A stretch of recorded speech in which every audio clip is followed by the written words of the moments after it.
So, how do I feel about this French brand, Yves Rocher? How do I feel about it? So, basically, this is like one of those import brands to me because I don't live in France or Europe. And in my opinion, the quality of the products are very good. I like the quality of the creams, the soaps, the bath gels, shower gels, slash shampoos, because some of them are like a bath gel and a shampoo in one, I actually do find the quality of the products to be quite good. The only issue for me is the size of the products, because it's not really a generous size compared to other brands that you would probably find in like maybe the grocery or supermarket. And the products are not that cheap or that affordable. They're not overpriced. They're not like a designer kind of product or a designer kind of skincare product or anything like that. But they're not low end at the same time. I'd say it's like somewhere in the middle. It's somewhere in the middle for sure, because the quality is pretty good, but it's not like a Joe Malone. It's not like something very fancy, in my opinion. It's like somewhere in the middle between the low end and the fancy kind of designer skincare kind of stuff.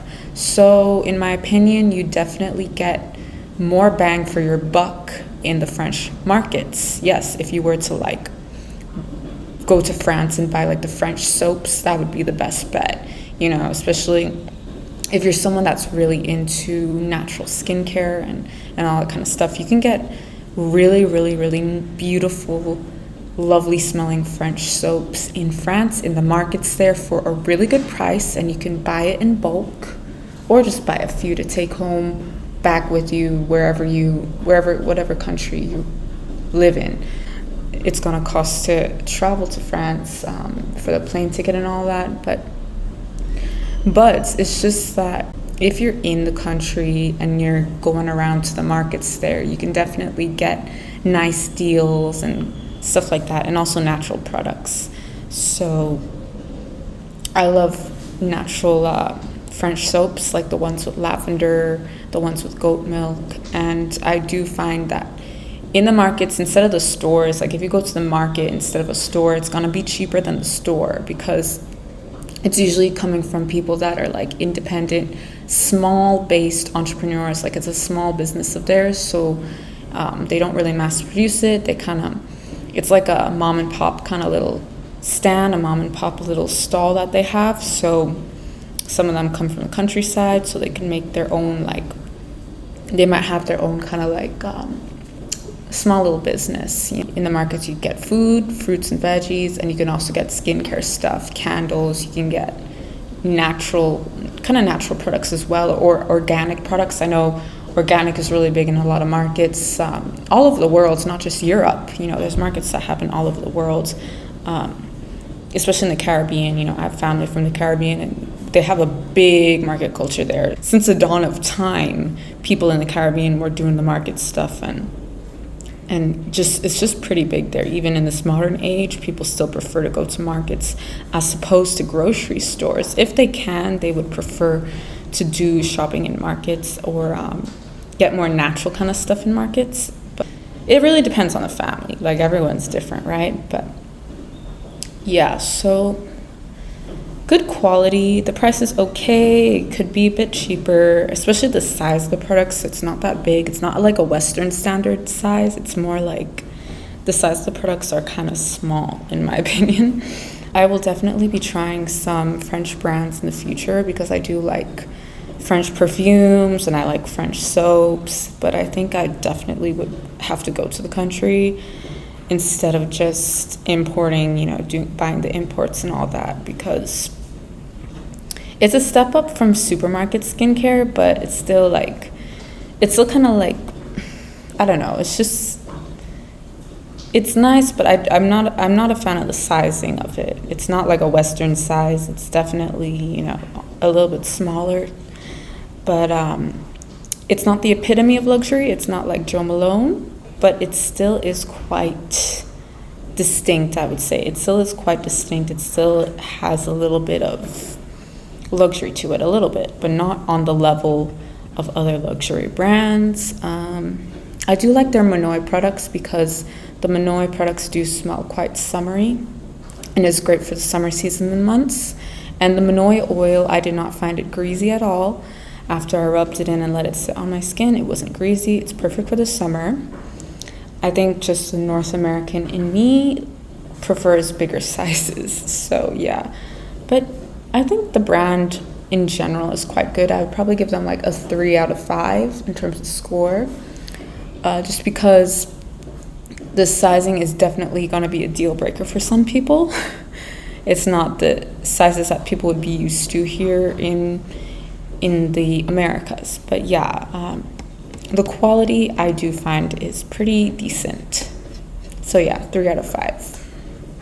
So I was born in Quebec, in Canada, and I would say that even though there's many differences between France and Quebec, they still have this kind of market culture. And since Quebec really is very much connected to France in many ways, not every single way, but in many ways, they would still kind of draw upon certain French things, certain French foods, certain French skincare or scents and fragrances. So even if you go to the markets in Quebec, in Canada, you will kind of see that French element present there in the products, in the food. You can find soaps, candles, skincare products in Quebec that resemble products in France for sure. So that's another place that people can find certain kinds of French products, soaps, candles, skincare, hair care, all that kind of stuff. Kind of herbs, spices and stuff that people in France use, like herbs like lavender, chamomile, and soaps and all that. You can find stuff like that in Quebec as well, because they just draw upon that kind of French European, those kind of French European countryside herbs and all that. And just like if you were to go to the UK, if you were to go to England, right, and they have stuff like elderflower, elderberry, you don't really see drinks or cordials with elderflower and elderberry in North America. It's not really a thing unless you're in a kind of British store or in a place that maybe has a lot of people of British descent. Like a lot of North Americans aren't really familiar with stuff like that. But since I've lived in Europe, I know about elderflower, elderberry, cordials. There's certain kind of herbs and stuff that they use in Europe, which are very distinct. And yes, people around the world would know of these herbs, but they would definitely be more widely used in Europe, more popular in certain European countries than North America. So because of globalization now, people are learning about these kinds of things, and different cultures are taking on herbs and things that they never used to touch before. But if you live in Europe versus America, you'll kind of understand what I'm talking about. You'll know what I'm talking about when I'm saying like elderflower, elderberry, blackcurrant, what was that drink? Ribena, blackcurrant Ribena drink, fig rolls, you know, stuff like that. It's very kind of UK British. So the French also have their own kinds of ingredients, kind of fruits and herbs that they use that are more popular in that country compared to, say, in a Western country, in America, in Canada, unless you're in Quebec, which is definitely has a strong French influence and presence there. It looks like a bronzer. I really like it. It's gonna be good for the summertime because it has that nice bronzing effect without actually being a bronzer. It is just a good kind of tanning oil or glowing oil. When I say tanning, I mean you use it while you're in the sun. It's not gonna really do anything to darken your skin, but it will give your skin a glow, a healthy glow, golden and all that. and kind of like the Brazilian glow, but without bleaching the hair or anything like that. Just the golden glow with the sparkles, which I like. And it pairs well with this, and you can also pair it with their perfume, the Yves Rocher perfume as well. It's just a body spray. It smells nice and summery. The oil does smell nice and summery. To me, I do find that 2000s bronzer is kind of coming back in style, so I will be adding a little bit more body shimmer, actually, not glitter, body shimmer to my creams and all that, just because I do feel like Y2K 2000s, I'd say like maybe from 2001 to 2006 kind of fashion is back right now. You know, like the Key West kitten looks and the just the like Y2K fashion, so, and the bronzer and all that. So I will be doing this because, you know, lowriders, what else is in style? The kind of crop tops and belly tops and all that, and the certain bikini styles are back. So yeah, I'll be wearing a little bit more glowy bronzing products.